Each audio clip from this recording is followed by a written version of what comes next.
who's kindly agreed to answer some questions to European alternatives today. So I think the first thing would be great to talk about is Cancun on the last day of the conference. It'd be interesting to hear your views on the multilateral approach, particularly after the failure of Copenhagen and the likelihood that Cancun will end in deadlock. Do you think it's becoming particularly difficult to tackle climate change on a multilateral global level?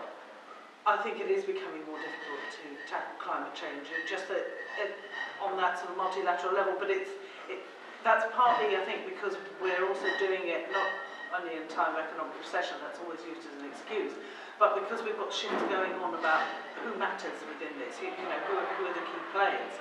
So I think there's still a will to try and find a way forward.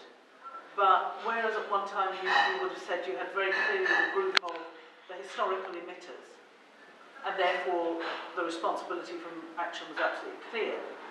Now that you've got other economies coming through, you know, that are now going to be the really strong economies of the future, there's a question about what's their role in preventing the growth of emissions in the future.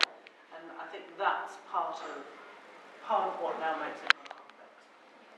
In fact, on that point, some people have suggested that moving towards a more bilateral approach may be a way forward. I don't know what your opinion on is that being something that's successful or the right path to perhaps go. I think a more bilateral approach is problematic because there isn't then that sort of clarity of commitment, that clarity of movement, you know, the general direction of where the world is supposed to be going. So I think if you can get a reasonable multilateral agreement, and some countries will obviously move well ahead of that because they see the necessity, they see the economic advantage, whatever it is.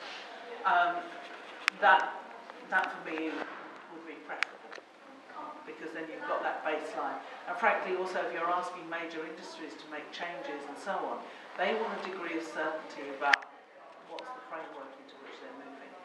So again, I think that multilateral approach is preferable.